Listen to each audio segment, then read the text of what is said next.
So price 10 to 9, 9 to 8 decline, but quantity increases from 1000 to 1050, 1050 to 1100.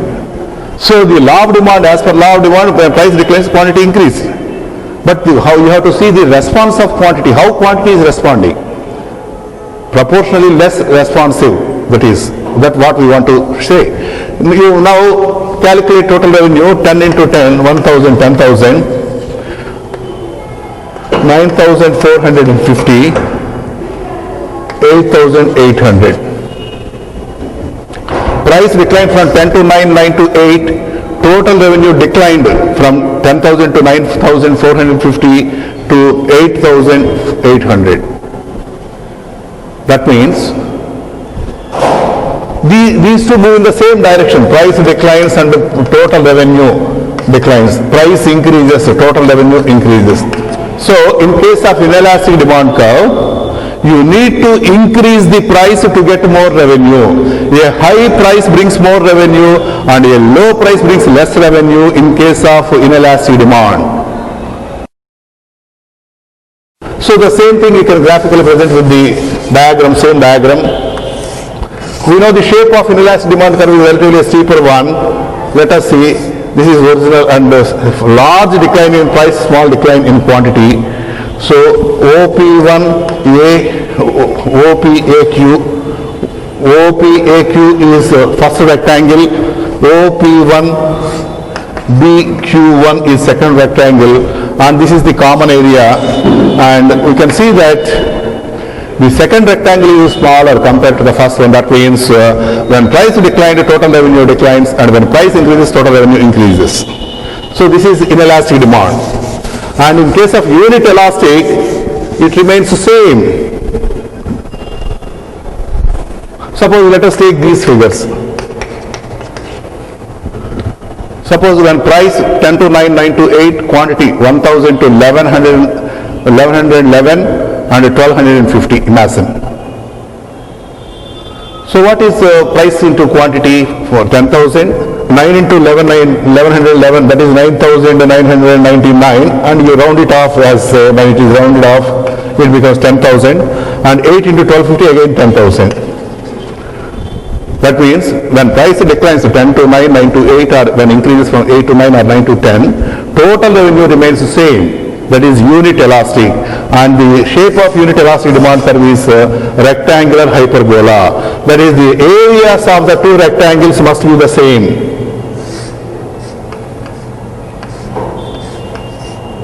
Like this. The first area and second area must be the same.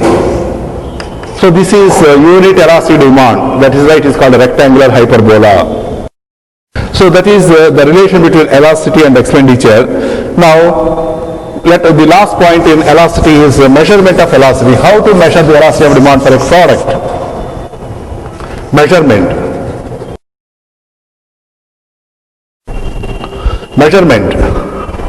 There are two methods of measuring elasticity. One is called point elasticity method, and second one is called arc elasticity method.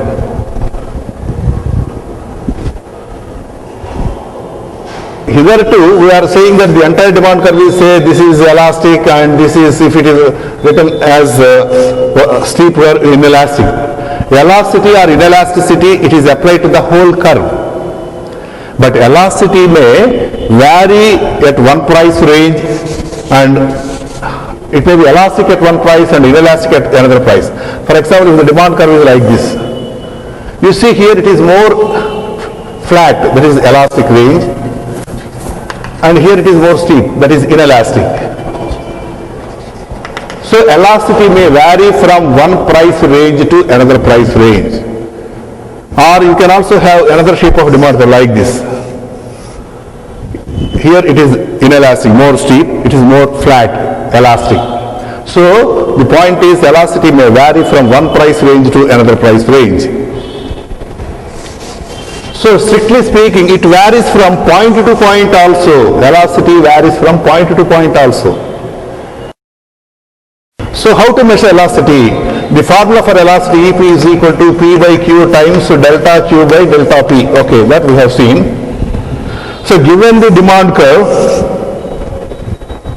Select any point on the demand curve like this. This is the demand curve. Select any point on the demand curve.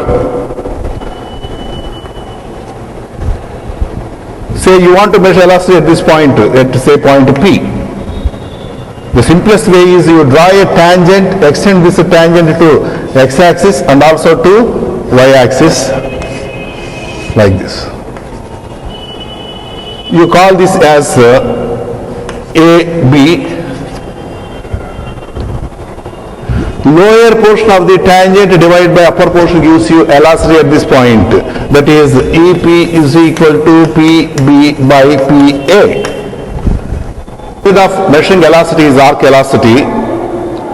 Here instead of at a given point we measure elasticity over an arc or a segment. An arc is a segment or portion of the demand curve. So we want to measure elasticity over this arc AB. We have to modify the formula slightly. For example, in the numerator delta Q by Q and delta P by P is general formula for price elasticity. Now we modify it as arc elasticity is equal to delta Q by Q1 plus Q2 by 2 and the average of quantities. We take average of quantities and average of prices. Delta P by P1 plus P2 by 2 are in half. This half and this half cancels out. So what is the difference between point elasticity and arc elasticity? In case of arc elasticity, we take the averages of quantities and the averages of prices. That's all. So by taking average, what you are doing is you are measuring elasticity at the midpoint of the arc. So when the price declines or price increases, you are arriving at the same solution. So coming to our problem, our calculation, we have seen that there are two values we got. One is 10 and another one is 2.66. For example, delta Q by Q1 plus Q2, Q1 1 plus 3 into half divided by delta Q, that is 2. Delta P 2 by and P1 plus P2 10 plus 8 into half. Half cancels out. So 2 by 4 divided by 2 by 18. So 2 by 4 into 18 by 2. 2 cancels out. 4.5. So according to arc elasticity formula, you get value of coefficient as 4.5.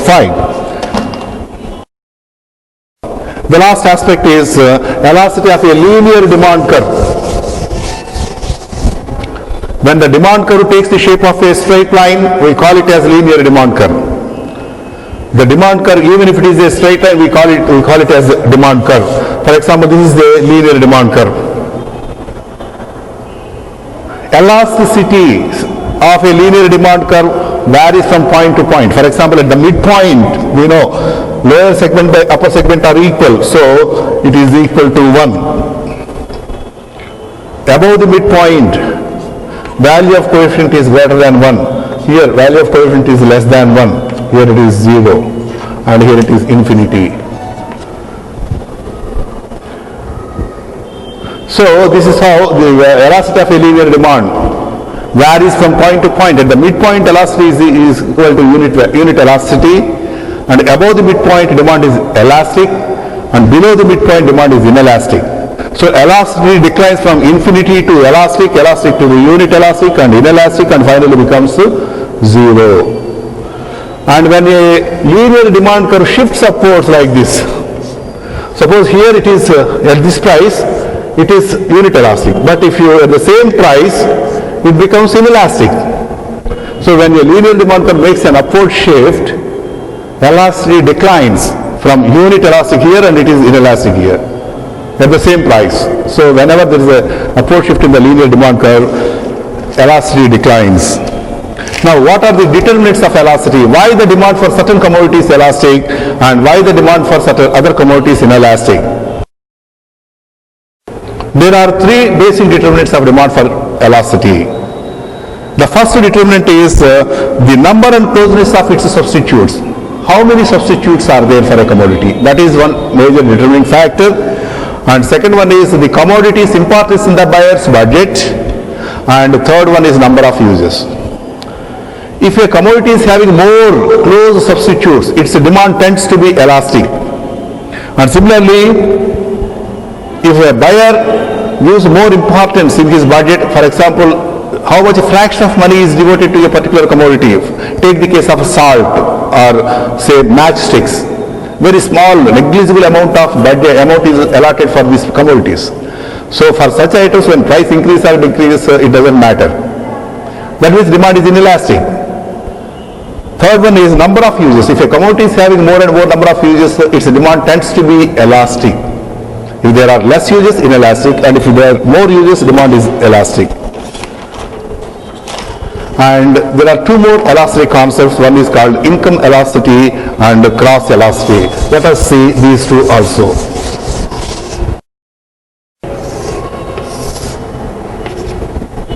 So the formula for income elasticity is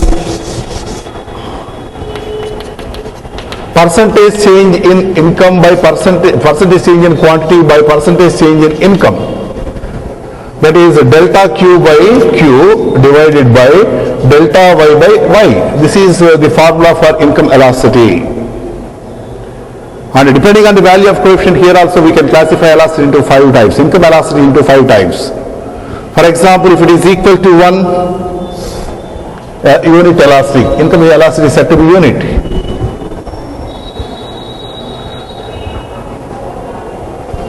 If it is, this is called a negative, and this is 0, income elasticity 0.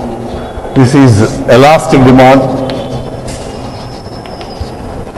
inelastic demand.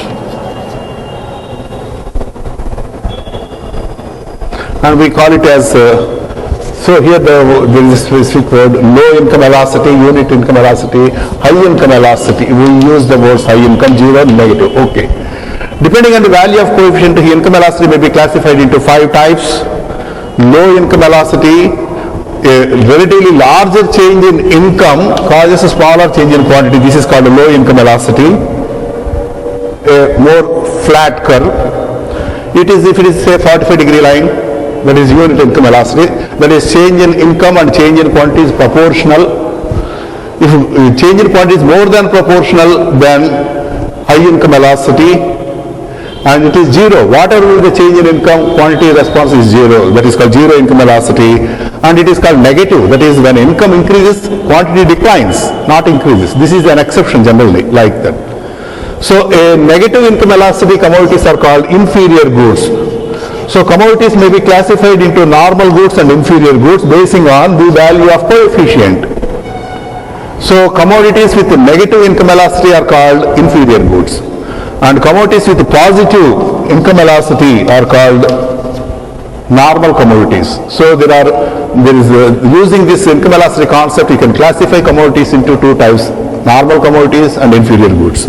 Okay. The last aspect of income elasticity concept is cross elasticity. Elasticity of B when price of A changes, that is percentage change in price of in quantity of B when price of change A changes. Now you are relating change in the price of one commodity and the change in the quantity of other commodity. Percentage change in the quantity of B and percentage change in the price of A. And we have seen that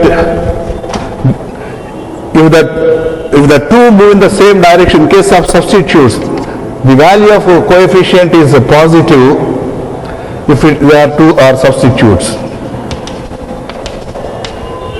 And if the 2 are complementary items, then the value of coefficient is negative.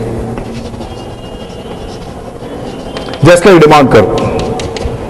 Depending on the value of coefficient, if cross elasticity is positive, you can say the 2 commodities are substitutes, and if the cross elasticity is negative, you can say the 2 commodities are complementary items. And if it is 0, for example, then you can say the 2 are unrelated. There is no relation between A and B. So we can use this to classify commodities or to identify whether a commodity is a substitute or complementary item. Now let us recapitulate the entire discussion so far. Coming to the elasticity, elasticity